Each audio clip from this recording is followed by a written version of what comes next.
They liken it to drinking at a winery. Hey, there you go. And finally, the ugly middle school students asked who to save in the event of an apocalypse. The kids in Ohio told to choose 8 out of 12 people based on race, age, and religion.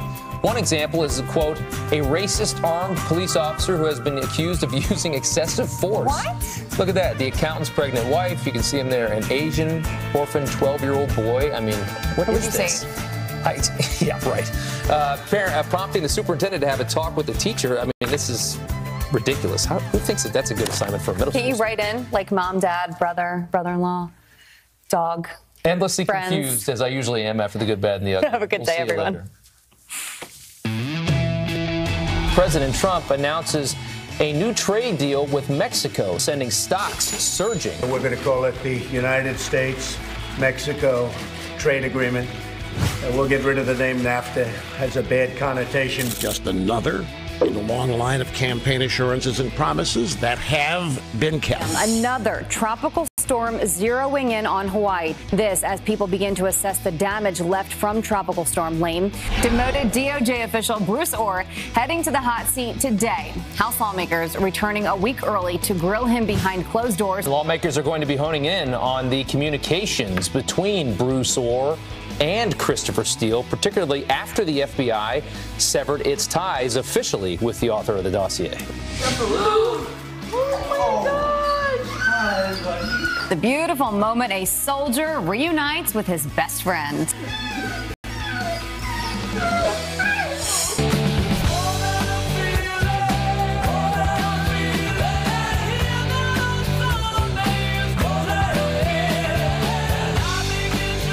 Well, it's the last Tuesday of the summer. More than a feeling, summer is slipping away. Right. It never ends, though. We love summertime. It's my favorite time of the year, and I refuse to acknowledge it's ending until the end of September, actually. Really? Yes, Why not absolutely. end of October? Why not, right? Why not? Until the leaves start changing, I am not over summer. Katie Pavlich making her debut on Fox and Friends, but you've seen her all over the channel since the early 60s. You've been around. Yes, Katie, you just did very Kennedy long time. last night. I did, yeah, it was fun. Kennedy, Guy Benson was in for Kennedy last night, so we had fun on the panel, and it's been good. So we have you for 3 hours. And by the way, on the weather side, I'm predicting September will be stifling hot. I hope so. Really? Around the world. Okay. There's enough cold winter months. We don't need the fall to be cold. Stay tuned for that. Actually going to be a hot one here in New York City. And I tell you what, it's going to be hot down on Capitol Hill where Bruce Orr is going to get grilled. We're going to be talking about that later this morning. Brian's going to talk to Ron DeSantis, who's running for the governor job in the great state of Florida in a minute. But first, let's talk a little bit about this. Why did the stock market, the S&P and the NASDAQ, hit new records? Well, I think it was kind of a little relief rally because the President of the United States, along with over on the speakerphone, kind of like Charlie's Angels. That was great. I love that. It was. He was talking to the president of Mexico, and they have come to some sort of a new trade deal, which the president of this country regards as better than NAFTA. But because Mexico's in it and Canada's not, it's really kind of just a half a NAFTA. Yeah, we'll see what happens. I mean, the president, I think, put a lot of pressure on Canada yesterday by having the Mexican president on the phone. And the idea that Mexico would come to the table without Canada, there may be a long way to go here, but the idea that they would have the negotiation and talk about it. And again, President Trump is a man of his word. He's going to try and get things done that he says he's going to. Deadlines matter. They want to get this before President Nieto leaves office in December. So they were kind of pushing as quick as they can to work with Mexico to come up with 2/3 of the NAFTA deal. And here's a quick look at what is in this deal. First off, when it comes to autos, when it comes to intellectual property, they are tackling this. 75% of the auto parts to be produced in North America. 40 to 45% of auto parts made by workers. They're going to make at least $16 an hour. And when it comes to intellectual property, take notice, China. They are strengthening some of that, especially as it applies to us, as well as they're also with pharmaceuticals. They're also extending that, the intellectual property with that. Right. Regarding the car industry, I was reading this morning in the Wall Street Journal, it said that cars that are built in, for instance, Tennessee or Alabama or in the South, those companies could actually suffer if they import more than 25% of the parts. The Wall Street Journal has taken a look at all the details. They don't really like it. They say, we're glad to see Mr. Trump step back from the suicide of NAFTA withdrawal, but on the public evidence so far, this new deal is worse. Nonetheless, the markets took off, and we're going to have Larry Kudlow, the Director of National Economic Concerns, with us live at 8:30 to talk a little bit about this. Yeah, so we'll see where it goes. All of that. You know, and it's one of those things where the President of the United States, Donald Trump, was able to get something done that others had said they were going to fix. For instance, remember when Barack Obama said he would fix NAFTA? Scrap NAFTA, Senator Obama, or fix it?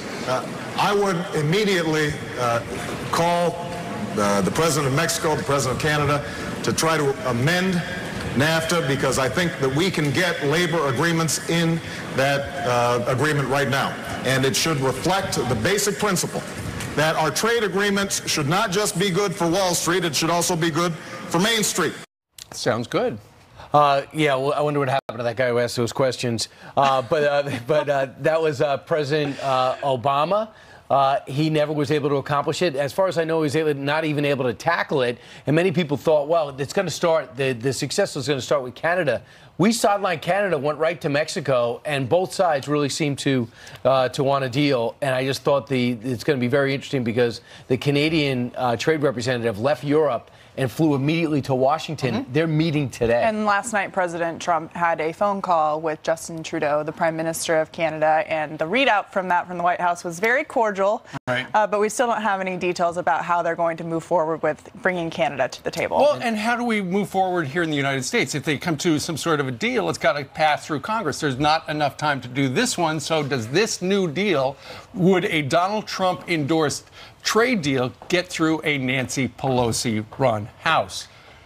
Probably not. But, Steve, the thing is, this is for workers. AFL-CIO will now have a role, somehow expand their voter rolls into Mexico. So this is a pro-worker deal you would see on its surface, and it's pro-farmer. Sonny Perdue, the Secretary of Agriculture, is lauding this. They say this is going to relieve some of the tariffs that have put pressure on Iowa farmers. So some of the prices on cars may go up, but there might be more opportunities for workers here. It's also blowing up global supply chains, which are anti-American. No trade deal has passed in decades without a preponderance of Republican votes, and Democratic leaders have fought every one. They have. That's the worry. First time we used preponderance in the show in a long time. But our friend... Not since last night on Last night, that's true. Well, our good friend Rush Limbaugh pointed out yesterday that the New Deal is actually just another promise kept by President Trump. The stock market hit a brand new record high today of 26,000. NASDAQ hit 8,000 for the first time ever on the news that we have a renegotiated NAFTA trade deal with Mexico. Tell me, did any Democrats have anything to do with this? They didn't. This is a Donald Trump production. Mexico. Supposedly, Mexico hates Trump. Supposedly, this was not possible. It's just another in a long line of campaign assurances and promises that have been kept. Well, there you go. Ultimately, we don't know what the new NAFTA will look like, but ultimately, I said that twice in one long sentence, the President of the United States made this something he ran on. He said, I'm going to work for the little guy. I'm going to work for people to try to figure out better trade policies for the United States.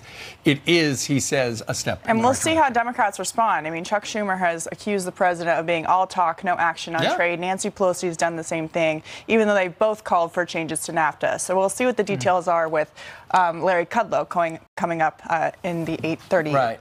Katie's promoing and bragging. That's right. There has been a trying to get it all in, guys. Bragging about Larry Kudlow. Hey, I got to tell you that Michael Cohen, famed former lawyer of Donald Trump, has made a lot of dumb statements and done a lot of dumb things. But probably his dumbest thing was hiring Lanny Davis, and that he is somebody who is a smart guy. He's a lawyer. I get it. He's a crisis manager. That's true. But Lanny Davis is representing Michael Cohen simply on behalf of Hillary Clinton. You want more proof of it? Look at what he's done over the last few days. Caught lying. Lying Lanny caught lying about what Michael Cohen knew about Russia, hacking, and that famed Trump Tower meeting. Well, in particular, let's talk about that Trump Tower meeting. Mr. Davis made it clear that his client, Michael Cohen, was willing to talk to the Mueller team because he had information that Donald Trump personally knew about that meeting before it happened. Well, now, Lanny's walking that back because he doesn't have a little egg on his face. It's a whole omelet. He talked to BuzzFeed last night, and here is the headline. Lanny Davis says he was a source for CNN's Trump Tower story. And the Washington Post story. Unnamed source. Yeah, he told BuzzFeed he was one of the anonymous sources for the CNN report to that effect. And here's the thing. Now that he's backing off, he admits that he lied last week when he denied being a source. Do you realize how explosive a story this is, Steve? If the President of the United States knew about the Trump Tower meeting, and Katie, and Michael, but I'm just building off the preponderance of evidence that you laid out. Yes, the preponderance. But he puts this out there and saying that I talked to Michael Cohen. He knows you're not going to believe it. He wants to talk to Robert Mueller. First off, you're representing Michael Cohen. Why is it a Michael Cohen's advantage to go and talk to Robert Mueller? You already cut your deal with the Southern District of New York. Why are you offering him out there to hurt Donald Trump? Because it's not a very good deal.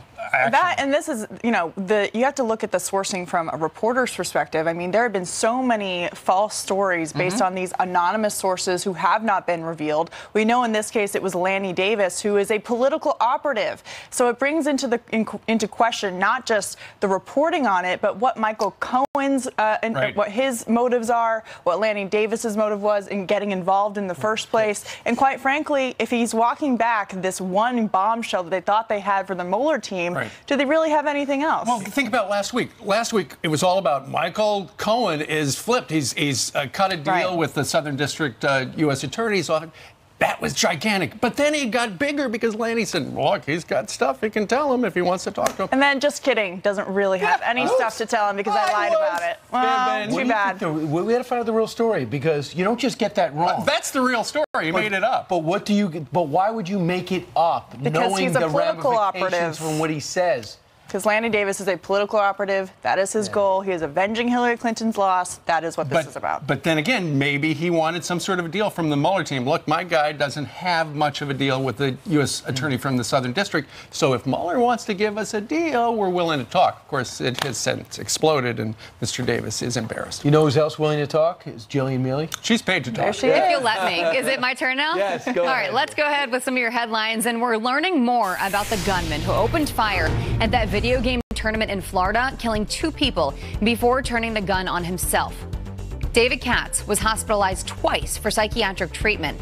Divorce papers from his parents revealing he was prescribed antipsychotic and antidepressant medication as early as 12 years old. His parents apparently disagree with how to treat his conditions. Senator John McCain's final words to the American public revealed in a heartfelt letter read by his longtime aide. I lived and died a proud American. We are citizens of the world's greatest republic. Americans never quit.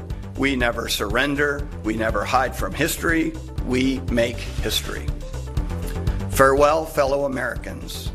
God bless you, and God bless America.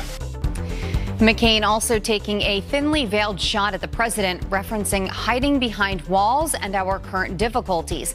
The president ordering the White House flag back down to half-staff, releasing a statement saying, in part, quote, I respect Senator John McCain's service to our country and in his honor have signed a proclamation to fly the flag of the United States at half-staff until the day of his interment. McCain's Senate desk draped in black and topped with white roses.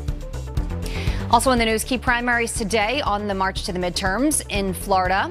We will get to Florida, I guess, in just a second. That's right. Because they said no more headlines. So we will talk about Florida later. That's right. They got primaries in Florida. Brian's going to talk to Ron DeSantis in the next segment, and also a big one out in Arizona. Primary Tuesday. Yeah, we'll preview it all. Thanks, Jillian. 13 minutes after the hour. In just a few hours, Bruce Orr will be grilled behind closed doors about the anti-Trump dossier. Congressman Ron DeSantis has a lot of questions for him. And not to mention, it's a big day for him in Florida. He wants to get the nomination and represent the Republicans in the race to be the next governor. With